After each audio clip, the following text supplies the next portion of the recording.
கடந்த சில நாட்களாக மாலையில் துவங்கி காலை 7 மணி வரை உடலை நடுநடுங்க வைக்கும் அளவிற்கு பனி கொட்டி வருகிறது.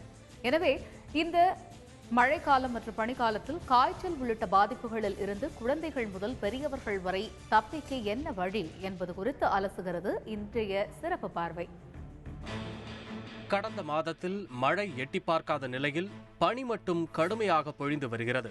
மாலை 5 மணிக்கே ஆரம்பிக்கும் பனிப்பொழிவு காலையில் சூரியன் உதிக்கும் வரை தொடர்வதால் குழந்தைகள் முதல் பெரியவர்கள் வரை குளிரை தாக்குப்பிடிக்க முடியாமல் தவித்து வருகின்றனர்.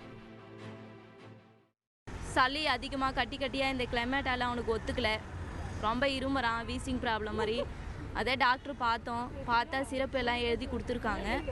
இப்போ போயிட்டு வாங்கிட்டு போகணும். பனியினால் குழந்தைகளுக்கு நுரையீரல் பாதிப்புகளும் வைரஸ் காய்ச்சல் தொற்றும் ஏற்படும் எனவும், ஏற்கனவே வீசிங் பிரச்சனை உள்ள குழந்தைகளுக்கு தற்போதைய காலநிலை மாற்றத்தால் மூச்சுத்திணறல் ஏற்பட்டு ஆஸ்மா நிலைக்கும் செல்லும் சூழல் ஏற்படலாம் என்கிறார் எழும்பூர் அரசு குழந்தைகள் நல மருத்துவமனை மருத்துவர் சோமசேகர். இந்த பனிக்காலங்களில் சில வைரஸ் ரொம்ப கண்டியூசிவாக ஈஸியாக தொற்றக்கூடியதாக இருக்கும். அதனால் ஆரம்பிக்கிற கோல்டாகட்டும், சளியாகட்டும், இருமல், அதனால் என்ன ஆகும், சீதோஷ்ண பருவநிலை மாற்றத்தில் முக்கியமாக பனிக்காலங்களில் அந்த ரெஸ்பிரேட்டரி ட்ரீ, அந்த பிராங்கியல் ஏர்வே சென்சிட்டிவாக இருக்கும் ரொம்ப. இந்த பனிக்காலங்களில் ஒரு கோல்டு பிடிக்கும். அந்த கோல்டு பிடிச்சுன்னா இட்ஸ் எ ட்ரிகர். இது ட்ரிகர் ஆகி என்ன ஆகும், இம்மீடியட்டாக அந்த சைல்டுக்கு வீசிங் வர வாய்ப்பு அதிகமாக இருக்குது.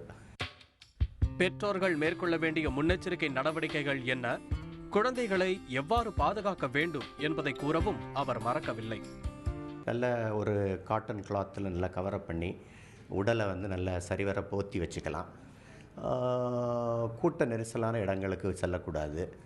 ஒரு மால் ஆகட்டும், ஒரு ஹால் ஆகட்டும், ஒரு நிறைய பேர் சினிமா ஹால், மால், இந்த மாதிரி கூட்ட நெரிசலான இடங்களுக்கு போகாமல் தடுக்கிறது நல்லது. அப்புறம் திறந்த வெளிக்கு போகலாம்.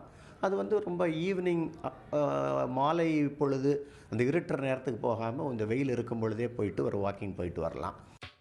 உணவு விஷயத்தில், குறிப்பாக குழந்தைகள் விஷயத்தில் உஷாராக இருக்க வேண்டும் என எச்சரிக்கிறார் சென்னை கீழ்ப்பாக்கம் அரசு மருத்துவமனை முதல்வர் நாராயணபாபு.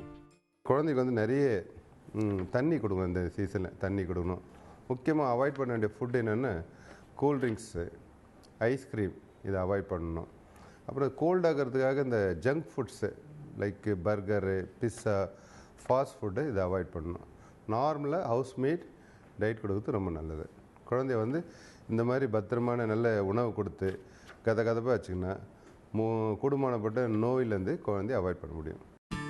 பருவகால மாற்றங்களுக்கு ஏற்ப வாழ்க்கை முறையை, குறிப்பாக உணவு விஷயம் உள்ளிட்டவற்றில் கவனம் செலுத்தினாலே மருத்துவமனைக்கு செல்வதை பெரும்பாலும் தவிர்க்கலாம் என்பதே மருத்துவர்களின் ஆலோசனையாக உள்ளது. தந்தி டிவி செய்திகளுக்காக ஒளிப்பதிவாளர் லூகாசுடன் செய்தியாளர் சங்கரன்.